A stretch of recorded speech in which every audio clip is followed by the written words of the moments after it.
Welcome, everybody. Thank you, Daniel, for accepting our invitation to talk on the CosmoVerse seminars today. Daniel was appointed an associate professor at Duke University as of this year. He completed his PhD at Johns Hopkins University in 2013, and then went on to the Kavli Institute for Cosmological Physics as a postdoctoral fellow in 2014. Today, he will be talking to us about measuring the Hubble constant using TRGB from the CATS team. Dan, you can start whenever you want. Thank you so much for this opportunity to talk today. Really excited to discuss the work by our CATS teams. All right, so today I'm going to be talking about new measurements of the Hubble constant using tip of the red giant branch, TRGB, by the CATS team. We call ourselves the CATS team. This is comparative analysis of TRGBs. Also, we feel like it's hard for people to get upset with CATS. So that was part of our motivation. So a number of the CATS people are here. So right behind me, this is Jiaxi Wu. So he's a grad student at Caltech, and a lot of this discussion started when he was taking my stellar astrophysics class here at Duke. Adam Rees, he's here. Sean Lee is also here. Not sure if any of the others, but we work with Deep Anand, Jinwei K, Rachel B, and Stefano Casertano. And I know that people like Deep and Rachel, they're real kind of TRGB experts. So we kind of want to bring in a number of people to give expertise to this area and kind of present different counterpoints. Okay. All right. So the most important thing I'll say today is just that everything that we're going to be talking about is public. So all the analysis code, all the data, this is on Jiaxi's GitHub pages. So it's kind of broken into two parts that I'll be talking about. One is kind of how we did this first analysis and with the GHOST data set. And the second is how we take this to measure the Hubble constant. And I'll be talking about three papers. The first led by Jiaxi, and then the kind of follow-up to, which includes one by Sean Lee, who's here. All right.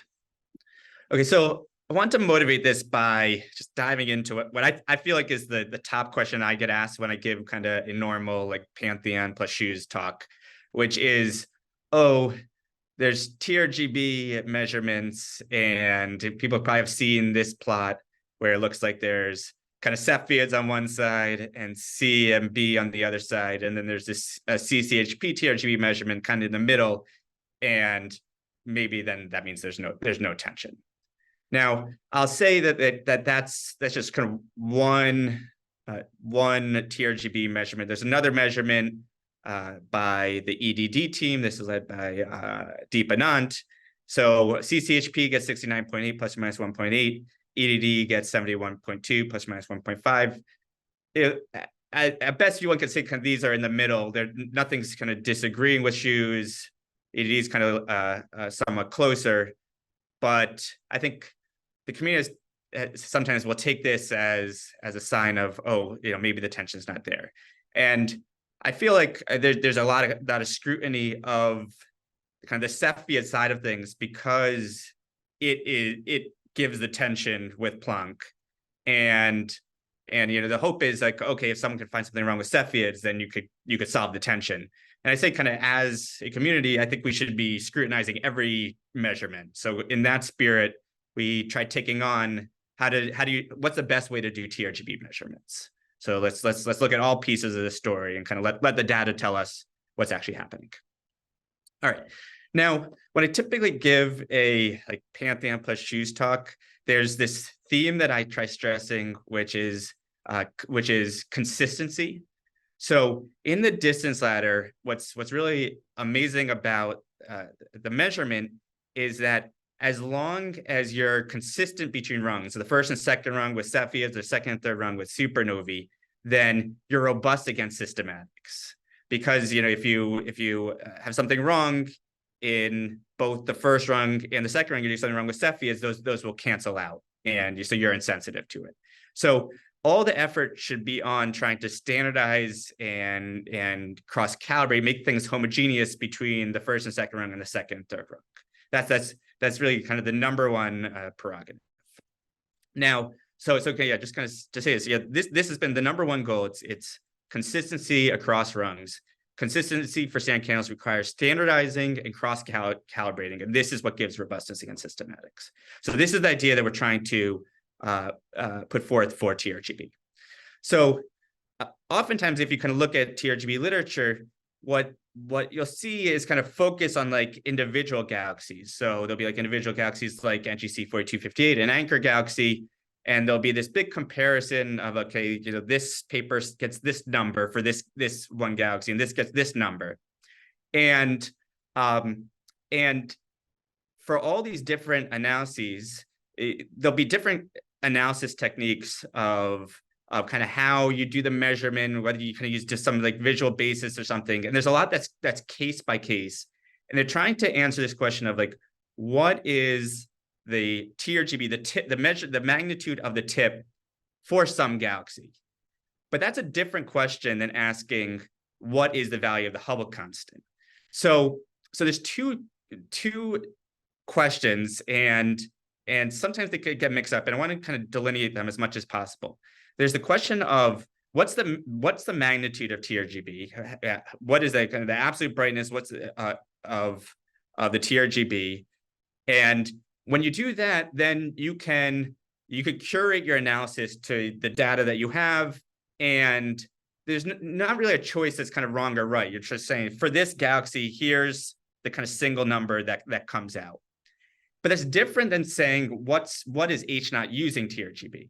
So when you're doing that, then you need to make sure that how you measure the tip for the tip of the red giant branch is the same between the different rungs of your distance ladder. So if there are properties of the galaxy or kind of things that are happening around the tip that are varying between galaxies, then you need some kind of algorithm to standardize that. It's the consistency that matters. Okay, so here kind of just right away, I'm just trying to say that it's different from saying what's the tip versus what is H naught. And what we're trying to do here is try to measure what is H naught. All right, so our team was formed to answer this kind of single question of, can a single unsupervised soup to nuts, so kind of from photometry to H naught essentially, algorithm be developed that takes in raw photometry and standardized TRGB measurements to minimize systematic dependencies and optimize precision. So rather than kind of do things case by case, can you have one algorithm that does everything? Okay, now, why should this be hard? And yeah, there's been different kind of plots that people might have in their head of what like a color magnitude diagram looks like. So this is like, I'd say, a kind of normalish one, not particularly great and not particularly bad. And what the name of the game is try to figure out kind of where this tip is. I don't know if people can see my cursor, but so you can see kind of on the right side, the stars fall off, and that tip the absolute magnitude of that tip, it should be like a standard candle that should be the same across galaxies. Now, if you're just kind of saying, oh, well, how would I do this myself? You could see that this is going to be challenging. So the tip can be fuzzy. It's not just like, hey, there's no stars on one side and there are stars on the other. Even if you just have photometric noise and that's your only kind of noise, that's going to fuzz things up. The color of the tip can move. So between galaxies, I'll show this in a second, but kind of where this red giant branch is can be different. You can see there's a slope both in the tip itself and then in the branch itself. So there's a couple different slopes that you have to worry about. There's contamination from other types of stars, so other kinds of populations that could be sitting around the tip, and you have to somehow possibly discriminate the two or deal with the fact that you're going to have some blending. And then when you actually try doing the measurement, you have to do some smoothing. You have to select what part of the fields that you're going to use, and you do some binning, and all these steps can introduce biases in your measurement. So it seems like something, oh, your eye kind of can maybe pick out where the tip can sort of be, but when you kind of get down to the bolts of it, it's not obvious. And in almost every paper, there's kind of a different technique to address these different problems. And when you have differences in the techniques, then you're becoming sensitive to H-naught systematics, and that's what we're trying to get rid of. Okay, so how can we then optimize some kind of algorithm to figure out what's one hands-off way to figure out the tip for a specific field? And if you're just doing it for kind of one field of one galaxy, well, how do you know you're right? So the kind of big idea that we had is, let's use a data set. This is this great HST Ghost data set where they have multiple observations across multiple galaxies. And the key is we say, okay, well, all of the tips from the different pointings around the same galaxy should agree with each other because they're at the same they're in the same galaxy. So let's figure out some kind of algorithm such that you can get out the same tip magnitude across all the fields of the galaxy. Okay, so this is kind of, I think, like the most central idea of what we did is, how do you figure out what algorithm can standardize measurements of different fields across the same galaxy, or else how do you kind of have leverage of knowing that you're doing the right thing? Okay, now what this looks like, if you look at the color magnitude diagrams of all these different fields, is what you can see on the right. So color magnitude diagrams, you have brightness is like an I band versus some color. And you could just kind of, if you just take a moment to look by eye, you could see that it changes pretty dramatically depending on where you are, different halo fields, how close you are to the disk. But it's not, they're not obviously that consistent. So how then do you do something so that you're going to get the same number out? And that's the challenge. Okay. All right. Now I'm going to get to this kind of the second part of this talk, but just I want to say that this data set that we're working on looks very much like, in any way we can measure, what the situation is for the supernova fields that are used to measure the Hubble constant. So on the bottom left, and I'll show this again later, this is kind of where the pointings are used to measure the Hubble constant. This is for all the galaxies in rung 2 of the distance ladder. And on the right, these are the different color magnitude diagrams. And you can see the colors are changing, the slopes are changing, the tips are fuzzy, not as fuzzy. So this is all looking, it can change a lot galaxy by galaxy, and also even fields within the same galaxy. So what do you do about that? Okay, now just to go over kind of how you actually do this measurement. So there's kind of one main conventional way, and this is using a Sobel detection. And on the left, just kind of walk this through. On the left, this is showing a brightness versus a color. So your color magnitude diagram, and you could see the red giant branch, and then kind of smattered around like the tip are going to be your AGB stars. So these kind of, we might call it kind of contaminating stars. And then you take the planet on the left and you turn that into a luminosity function. So you say how many stars are at these different brightnesses. You bin that data, but then you have to kind of make a choice of how narrow do you make those bins, and then you smooth that in to some degree. And then finally, you're essentially looking for kind of the fastest like derivative. This is called like the edge detection response of when does that change really fast from like there being a lot of stars to a little bit of stars. And that's where you're looking for the tip. So on the right, this is kind of showing where the tip detection is kind of where that gradient is the steepest. And that depends also on various choices, like how do you weight by signal to noise or some kind of Poisson noise? How do you do the weightings? And what you could see here is that in a typical CMD, oftentimes you'll get like one tip, but then you also can get these kind of smaller tips. And what I'll show in a second is sometimes you can get two equally big tips. And how do you deal with all these things? So for this whole process, there's a number of knobs. If you go back to the left panel, you could see that we put this color band. You want to so oftentimes groups will take just kind of the stars along the red giant sequence, but how do you say what slope that is, how wide that should be? Or do you just take everything and not put on any width? So there's all these different choices. And what we want to do is kind of try out all the choices, but for these different fields of the same galaxy, optimize what's the best way to do this that's most standard across all the galaxies and all the fields of all the galaxies. Okay, so there's a number of parameters, and this is kind of all shown in Jiaxi's paper, but there's what we call spatial clipping. It's what part of the field do you use to measure the color magnitude diagram, because you might have younger populations in some part, older in another part. There's parameters for this color band. What slope do you put? Kind of the width, the intercept of this. Then there's the smoothing factor. How much do you smooth your luminosity function? How do you do your weighting for your edge detection? So do you this simple way, or like do you do by Poisson? And then what I'll get to in a little bit is, do you do kind of any quality requirements? So there's this R parameter, which I'll talk about a lot, which is the ratio of how many stars on one side versus the other side of the tip there are. And do you place some cut of basically saying, well, if it's this small, that's just too noisy, we can't do anything. Where do you place that cut? So there's a number of different knobs, and we want to try to understand what's important and what's the best way to do this.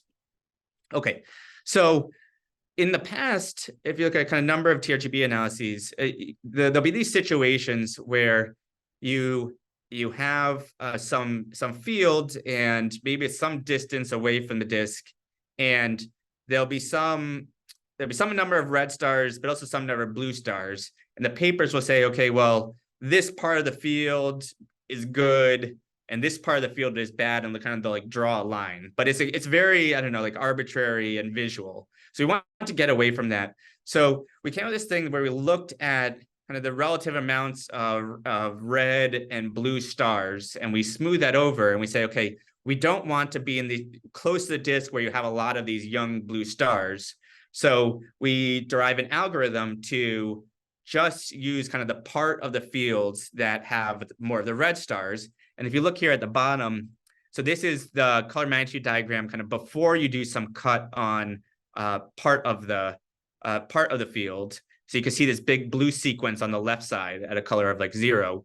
We do this algorithm where we're just looking at how to cut based on area, and you could get a kind of significantly clean color magnitude diagram. So rather than something that's like visual, where you're just trying to kind of say, hey, this part looks like crowded and young, we can now do this algorithmically.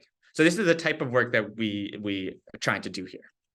Okay, now what does this actually look like when you run this edge detection on multiple fields of the same galaxy?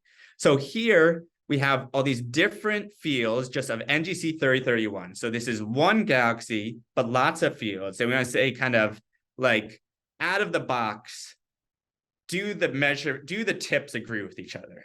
So if this technique was perfect and all the data and everything was perfect, basically you should get the same magnitude for every tip. And so if you look here at the bottom, this is all the different Sobel curves, the edge detection response curves for the different fields.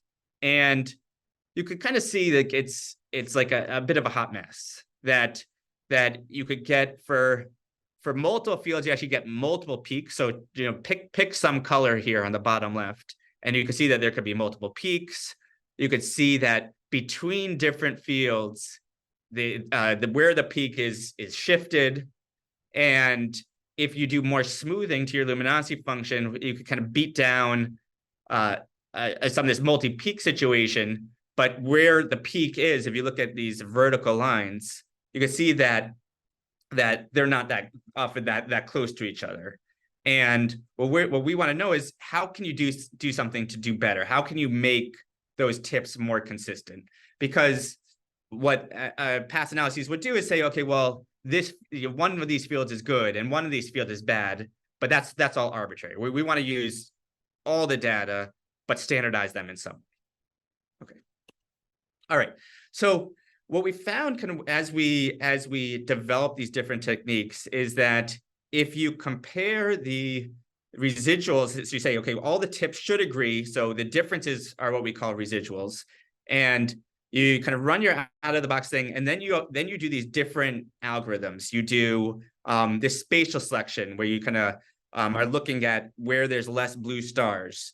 you then apply this color band. So then you're kind of only taking the red sequence.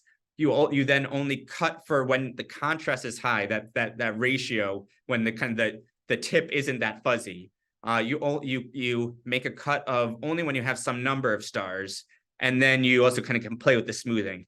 And what we could see is as we turn on these different knobs, the dispersion could go for something that's quite large, where you can kind of pick whatever, to something that's kind of really narrow and strong. So we were able to develop this algorithm by minimizing this spread and getting good consistency across the different fields. Okay, so what we're able to reach when we apply this, so we developed this for like these galaxies with multiple fields, and we're able to reach 0.05 mag scatter, and without any intervention. This is, you just kind of run this algorithm on all the fields of all the galaxies, and we get kind of, this is really state of the art. This the test of multiple fields for single galaxies hasn't been done before, but this is kind of as good or better than it kind of anyone has ever said you could do for TRGB. So we're really able to get this really strong precision when you have this self-consistent, no hand-holding algorithm. Now, one of the kind of most important things that we found is that the key is this contrast. So this is this R parameter, where it's the ratio of stars below versus above the tip. And it would make sense just intuitively that this is really important, because when that number is small and you kind of have let's say it's near 1, you have stars as much on one side as the other side of the peak of the tip, then your tip measurement is going to be poor. So the higher that ratio is, the cleaner that the measurement's going to be. And what we found is that as we raise the floor of how high that R should be, how high we say, okay, the contrast needs to be this high, then the dispersion will drop with it.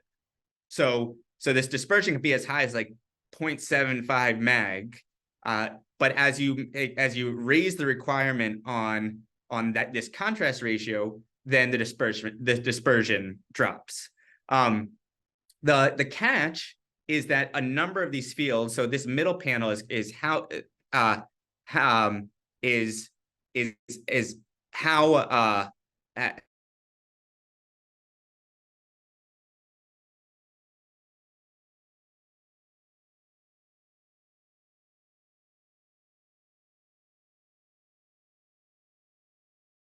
Dan?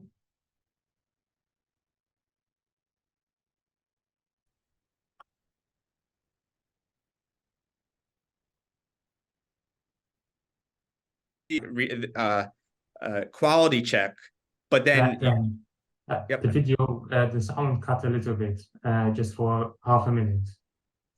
Oh, sorry. Oh, did it go the out? Sound cut for about half a minute. I'm sorry. Okay, I don't know what happened. Okay, okay. What I was saying was, am I good now? Back? Yes, it's perfect. Okay. Perfect. All right. Sorry, but yeah, I don't know what happened. So, as you raise your quality requirement for this R, your dispersion will drop, but also you could lose fields. There should be fields with low R's, and then you can't get measurements out of that. Okay, the other thing that we found, and this kind of I think is like the most important insight for all of this, is that when you measure the tip relative to the median will depend on this R value. So you can see this slope, it's about a 5 sigma relation. We call this the TCR relation, the tip contrast relation, where the magnitude of the tip depends on the R value. So it's such that the higher your R value, the brighter your tip is. So when we're kind of thinking about measuring the Hubble constant, if you have all these different supernova fields with different values of the R, and you don't standardize for this, you can then bias your measurement of the Hubble constant. So this is kind of like this standardization relation, like we have for supernovae or like there are for Cepheids. And now there's one for TRGB, and this is 5 sigma. Okay, so why this is going to be so important for H0 is that supernova hosts have this range of R just like these ghost fields do. So if you ignore this relation, then you could bias your inference of the Hubble constant. Okay. All right. So that was kind of like the part one where we did this first check of how do you develop a single algorithm to make measurements across tips be consistent. And one of the big things that we found is this TCR relation, which kind of provided a path for how do you standardize TRGB measurements across multiple galaxies. So what we wanted to do then is, now that we had the algorithm, apply it, and this spent to 2 papers, one led by Sean Lee, who's here, and one on the value of the Hubble constant. And for Sean's paper is trying to kind of look further at this TCR relation, also understand what is the tip magnitude of NGC 4258, and then in the H0 paper, put all this together to infer a value of the Hubble constant. Okay, so for this analysis, we use the anchor. So in the typical distance ladder, there's these different anchors that like the Shoes team uses. For TRGB, there are also multiple anchors. We focused on NGC 4258 because it's measured the same as supernova hosts with HST. For LMC, another choice for an anchor that has serious reddening issues, so we didn't want to get into that. And then for the Milky Way, there's different distances because Milky Way is so close, and that matters. So that's a whole can of worms. We won't get to that. So NGC 4258 is the cleanest, easiest way to have a first rung measurement of the distance ladder. All right, so here right now, I'm just going to kind of like repeat the steps, but this is now for NGC 4258, the first rung anchor, the distance ladder. So I don't know, like the stakes are higher. So if you take the different field measurements around 4258, and we could run our like spatial clipping algorithm where you take out parts essentially closer to the disk. What we see again are these CMDs, and they look different. If you kind of look at some of the slopes of these, they could kind of change. The color will move around a little bit. The fuzziness of the tip changes field to field. But now we're tooled up, and now we could say, all right, well let's run our CATS algorithm on this. All right, so this is a plot then from Sean's paper where it's like what I was showing for ghosts before, but now this is 4258 fields, and the tips kind of look less double peaky, but this is kind of because of the amount of smoothing we have. But again, what you could see is this range of tip magnitudes. So the field tips actually vary by 0.2 mag. Now, that 0.2 mag should be striking because like that's the size of any tension that people talk about Shoes to Planck. So if you have this level of tension in your if this level of tension internally for your single anchor galaxy, you really need to deal with it to say anything, I think, meaningful in terms of H0. So you have to standardize. You can't just say, all right, well, I like this field more than this field. You have to do standardization. All right. So from NGC 4258, what Sean finds is you actually, just from this one galaxy, you actually can recover a 2 sigma TCR effect, same direction, similar magnitude. And what's really amazing that goes into in this paper is that there's actually an expectation from theory as well that this TCR effect should be there. So he uses this package called ArtPop by Greco and Danieli, where you can simulate different color magnitude diagrams for different ages and different metallicities, and then you could run on all of that the CATS algorithm, and then you could push that all the way forward and say for different fields, here's the magnitudes and here's the R value, and what comes out actually is something quite similar to what we're empirically finding for all of our galaxies. So this was really awesome to see that we kind of saw this empirically with ghosts, and then Sean and all just kind of tried putting this into these stellar population codes, and you could get something out that's quite similar. So what's happening is that what we think is that this higher R values means older populations. That could mean you have fewer AGB stars. Now, I'll say that there's been a lot of work that I think Richard and his child are here. I don't know how much the child did, but so Richard's done recently showing that there's really a lot of kind of physics that's going into these red sequence. So he has this really awesome paper that breaks up that shows if you can measure the variability of the red sequence, you actually can see these like two separate or the populations of red giant stars. So these are called OSARGs, so something amplitude red giants, small amplitude, and so within a kind of single sequence, you could have multiple populations.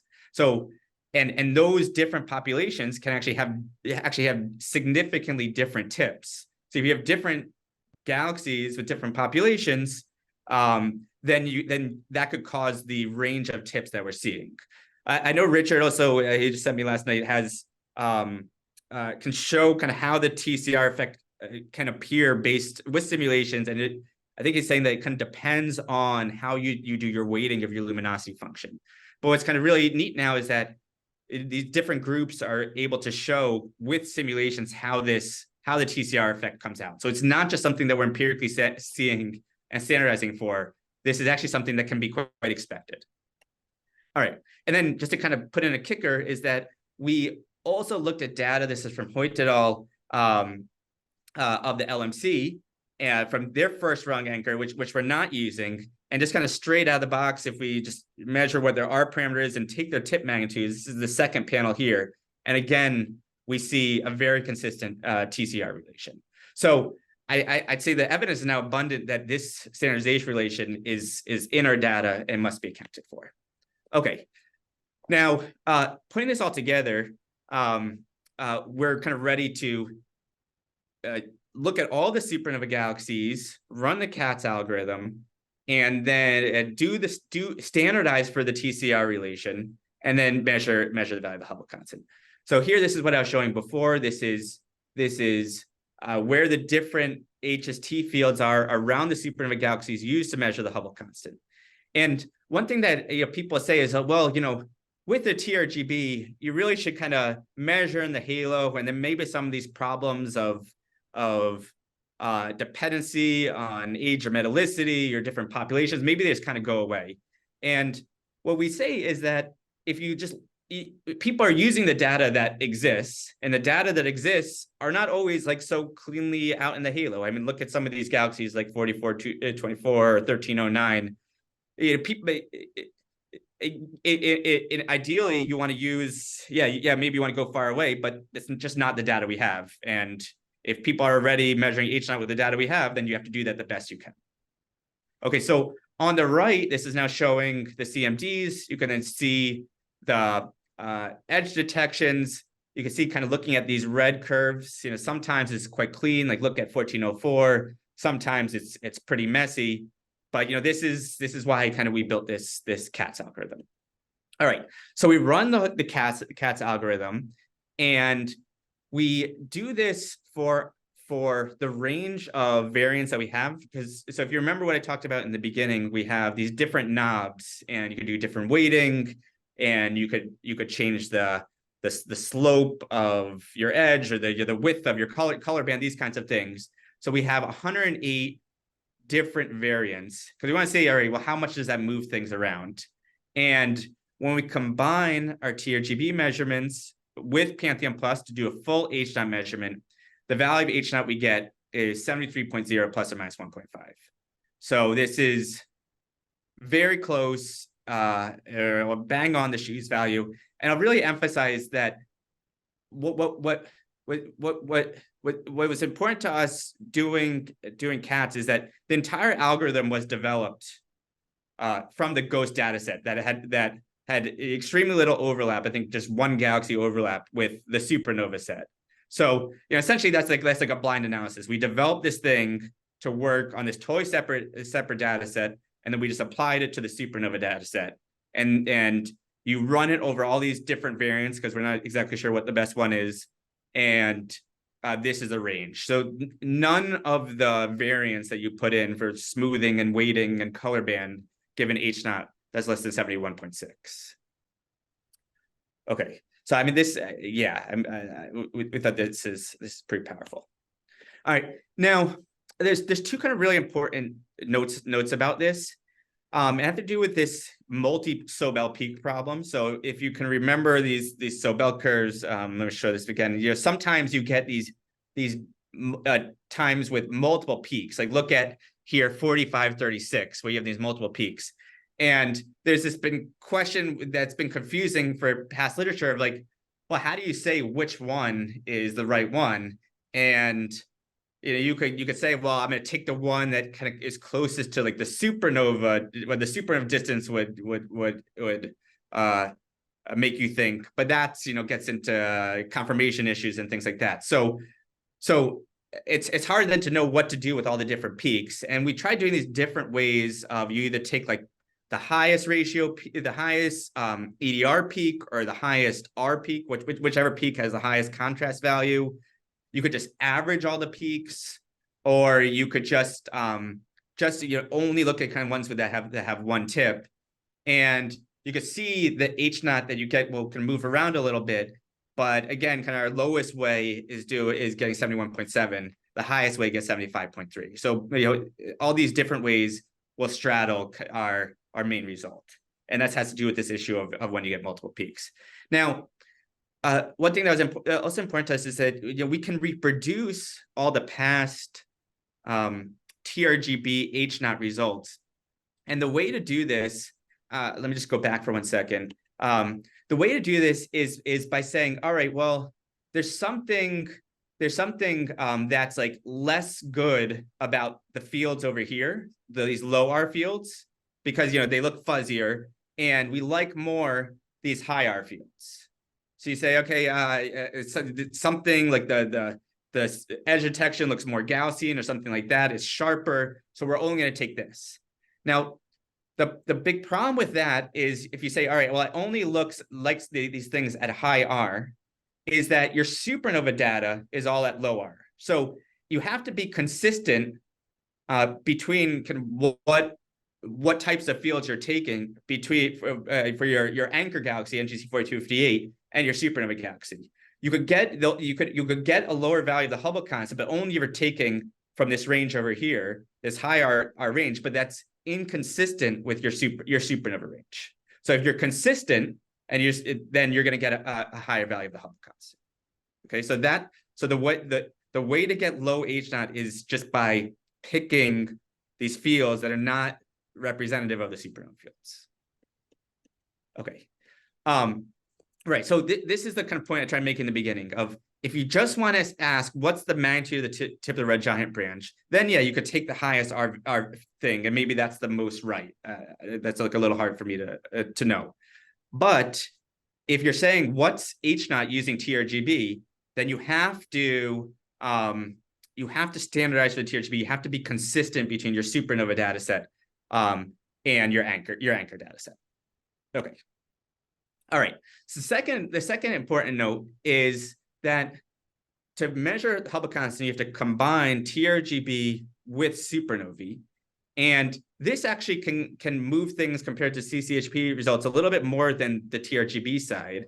And there's a few different reasons. So one is just including all the supernovae that we have for this data set. That could change things by 0.6 kilometers per second per megaparsec compared to CCHP.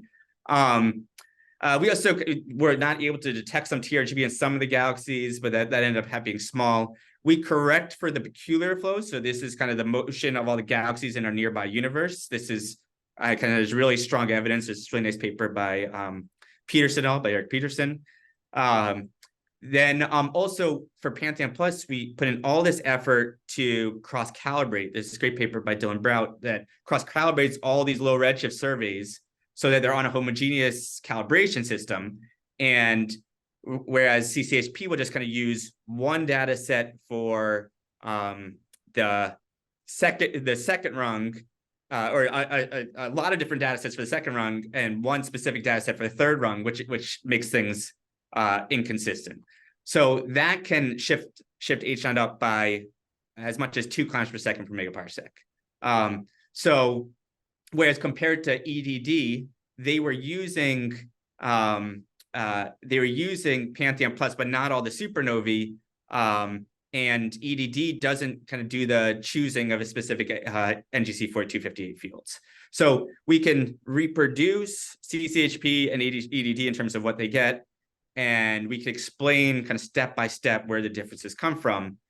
And we think these different steps kind of on solid ground in terms of what we revise. Okay, and this is just kind of a nice teaser. This is work that Deep Anand and Sean Lee are working on, but they now have JWST data, and they could do the same algorithm where they make the CMD, then they fit for the Sobel response, and you can do this for different fields for JWST. And what's amazing is that kind of this is just a preview, but kind of out of the box, they're already seeing this tip versus R, this TCR relation. So now we're not just seeing an HST and kind of past data. This is actually seeing with JWST as well. So this is something that must be standardized for. Okay, so this is my last slide here, and I'm happy to take questions. So there's this TRGB fuzziness and this multi-peak Sobel and contamination are usually dealt with on this kind of case-by-case basis. But if you do this unsupervised algorithm, you could actually be less sensitive to systematics, and you could actually get your precision to be better. There's really strong evidence now that the TRGB is not like a standard candle, it's a standardizable candle. So it needs to be standardized across the ladder. And it's this TCR relation, it's empirical, but now there's kind of growing theoretical evidence of why it's there. The supernova side raises H0 by 2 units relative to the supernova analysis used by CCHP, and I'm happy to talk at length about that, peculiar flows and homogeneous calibration system. But the Cepheids and the TRGB part, I'd say, to answer my original question of like, oh, aren't these things inconsistent? I'd say the answer is no.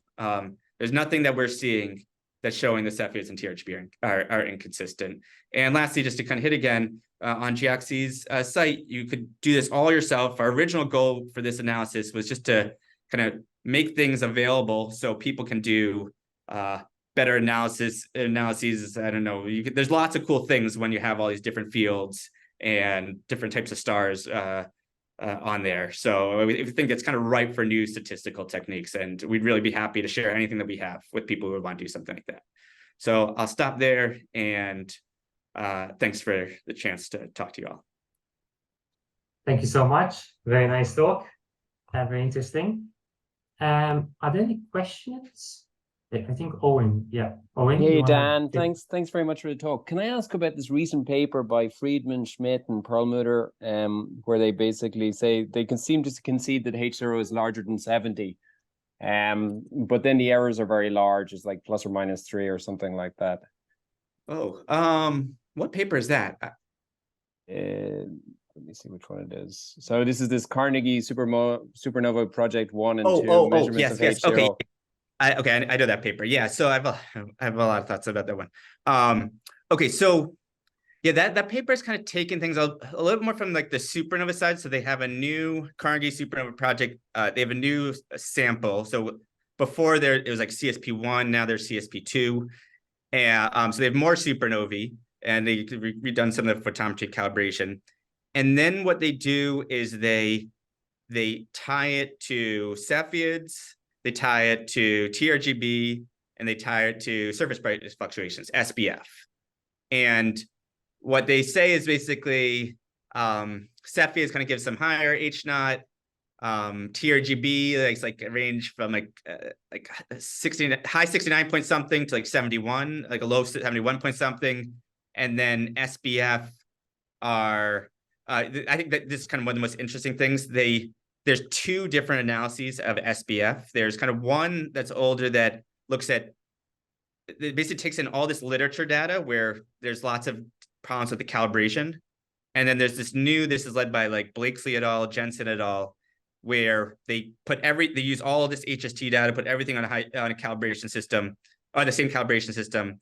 And for that, they get a high value of the Hubble constant, actually even higher than shoes. So I say kind of my first point with that paper was their big conclusions of why the errors on H0 are big is because they have these two different SBF analyses, and those don't agree with each other just because one looked at uncalibrated literature stuff and one looked at calibrated HST things.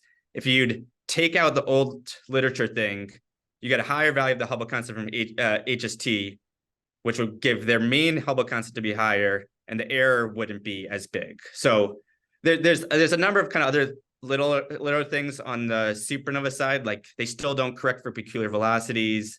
They're still not doing this single calibration system, or homogeneous calibration system, that those would also raise them. So I'd actually say, like, I was kind of pleased in some ways by that analysis. And I think if they'd make a couple updates, pretty simple updates, then it would agree very, very well with the story that we're telling here.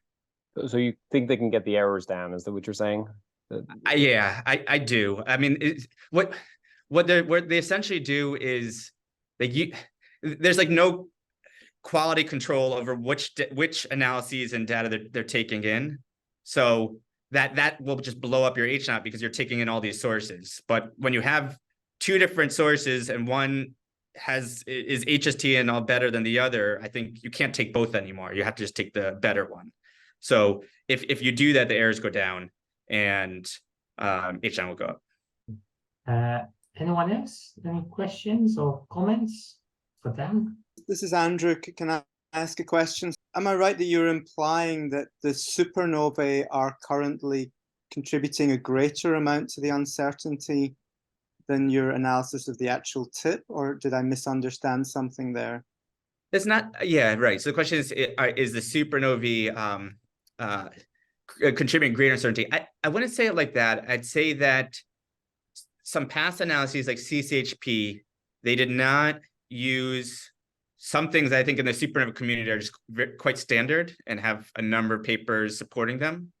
So if you put those in, then that can move H0 up at even more than doing the tip thing. But I'd say these supernova things, they're not even much of an uncertainty anymore. They're pretty just kind of taken as common at this point. So how they're being handled rather than any intrinsic difficulty with the data, in your opinion? Yeah. So on the supernova side, like, yeah, with the different flows or calibration with Pantheon Plus, I think we're doing the right thing now, or not a better thing, or the kind of accepted thing, and that's just being handled better. So the uncertainty on the supernova side, I'd still say is overall kind of small for these types of things. It's just you have to do the right technique. Yeah. And for the supernova, there were historically discrepancies between uses of different light curve fitters to get the magnitudes. Is that now something that's ancient history, or is that something which should still be? That's like 10 years old-ish at this point. So, and one of the other things actually that's interesting about that is like that does matter when you are trying to measure W. So people like me or Dylan Brown spend a lot of our time on, but for measuring the Hubble constant, if you use the same light curve fitter, even if it's like an older one that maybe people don't use anymore, but you use it to fit the supernova in the second and third rung, you'll get just about the same H0 as if you use the new kind of state-of-the-art light curve fitters. So this goes back to this robustness of the distance ladder. As long as you're self-consistent between rungs, you're okay. So that's actually, it's not just kind of that issue is kind of past, but even if you use bad stuff, H0 doesn't even care that much. Okay, thank you. So thank you, Dan, again. Very interesting talk. Very, very nice seminar. Thanks, everybody. Thank you, everybody.